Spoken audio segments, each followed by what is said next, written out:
వారసత్వం అంటే కేవలం ఆస్తిపాస్తులు పంచుకోవడం అనుకున్నారా? కాదు. ఇప్పుడు ఏకంగా పార్టీలనే పంచుకునేదాకొచ్చింది. నాడు కళ్ళకద్దుకున్న తండ్రి నేడు విమర్శలతో టార్గెట్ చేస్తుందో కూతురు. నాడు ప్రాణప్రదంగా చూసుకున్న అన్నను నేడు రాజకీయ శత్రువుగా చూస్తోంది మరో చెల్లి. ఒకవైపు కవిత వర్సెస్ కేసీఆర్, మరోవైపు షర్మిల వర్సెస్ జగన్. రక్త సంబంధాలు రాజకీయ రణక్షేత్రంలో ఎలా ముక్కలవుతున్నాయి. సొంత ఇల్లే శత్రువుల స్థావరమైతే ఆ పోరాటం ఎంత భయంకరంగా ఉంటుంది. తెలంగాణ ఉద్యమ పుత్రికగా నిజామాబాద్ గడ్డపై నిలబడ్డ కవిత ప్రస్థానం ఇప్పుడు ఒక పెను మలుపు తిరిగింది.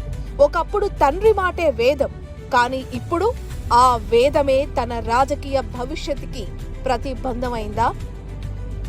అయ్య మాటే శాసనం అనుకున్నంత కాలం ఆమె అడుగు తండ్రి వెనకాలే ఉంది. కానీ ఎప్పుడైతే ఆ శాసనం తనకు ఇబ్బందిగా మారిందో అప్పుడే కూతురు గళం విప్పింది.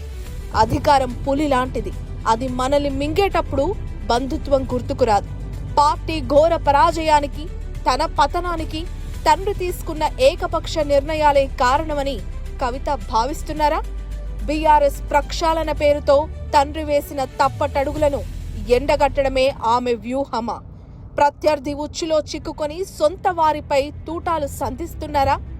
కవిత పెట్టిన కొత్త పార్టీ తెలంగాణ రాష్ట్ర సేన అసలు లక్ష్యం అధికారమా, సొంత వారిని ఇబ్బంది పెట్టడమా? కవిత గేమ్ ప్లాన్ ఏంటో కానీ సొంత వారిపై తిరగబడటం విమర్శలకి తావిస్తోంది. అటు ఏపీలో జరుగుతున్నది యుద్ధం కాదు, ఒక రాజకీయ విలయం. అన్న జగన్ మాజీ సీఎం అయ్యాక షర్మిల ఇంకా వేగం పెంచారు. అన్నని కొట్టాలంటే బయట నుంచి గొడ్డలక్కర్లేదు, ఇంట్లో ఉన్న సెంటిమెంట్ చాలు అనుకున్నారు షర్మిల. జగన్ ఒక సామ్రాజ్యాన్ని కడితే షర్మిల ఆ సామ్రాజ్యానికి పునాది రాళ్లను ఒక్కొక్కటిగా పీకేస్తోంది. ఒకప్పుడు అన్న కోసం వదిలిన బాణం ఇప్పుడు అన్న కోసం తవ్విన గొయ్యిలాగా మారింది. వైఎస్ఆర్ ఓటు బ్యాంకును హస్తం వైపు మళ్లించేందుకు ఆమె సర్జికల్ స్ట్రైక్ లెవెల్లో కష్టపడుతోంది. ఏపీ రాజకీయాల్లో షర్మిల తీరుపై విమర్శలు వెల్లువెత్తుతున్నాయి. తోడబుట్టిన అన్నపైనే బాణాలు సంధించడంతో షర్మిలకి జనాదరణ కరువైంది. ఈ లోకంలో రక్త సంబంధం అనేది ఒక అందమైన అబద్ధం, కానీ రాజకీయం అనేది ఒక పచ్చి నిజం.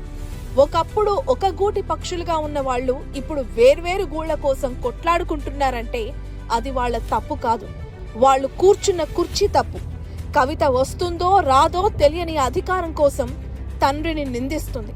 షర్మిల ప్రత్యర్థి ఉచ్చులో చిక్కుకొని అన్నను మట్టి కరిపిస్తోంది. సొంత రక్తమే విషమైతే అది రాజకీయ కురుక్షేత్రం కాదు, అది ఒక ఫ్యామిలీ డెత్ ట్రాప్. కవిత, షర్మిల ఈ ఇద్దరు ప్రాతినిధ్యం వహిస్తున్న పార్టీలని ముందుకు తీసుకెళ్లటం ఒక పెద్ద సవాల్. ఒకరు న్యాయస్థానంలో నిర్దోషిగా తేలాలి, మరొకరు ప్రజాక్షేత్రంలో అన్నను దాటి రావాలి. తెలంగాణ పుత్రిక, ఏపీ కోడల ఎవరి పట్టుదల పండుతుంది. రాజకీయాల్లో శాశ్వత మిత్రులు ఉండరు, కానీ శాశ్వత శత్రువులు సొంత ఇంట్లోనే ఉంటారని ఎవ్వరూ ఊహించలేదు. ఇది పార్టీల గొడవ కాదు, ఇది రక్త సంబంధాల మధ్య రేగిన రాజకీయ చిచ్చు. ఈ చిచ్చులో ఎవరు కాలిపోతారు, ఎవరు పునీతమై బయటికొస్తారు, రాజకీయ భవిష్యత్తు ఎవరిని వరిస్తుంది, ఎవరికి చరమగీతం పాడుతుంది. నిజం నిప్పు లాంటిది, అది ఇంటినైనా కాలుస్తుంది, శత్రువులనైనా దహిస్తుంది.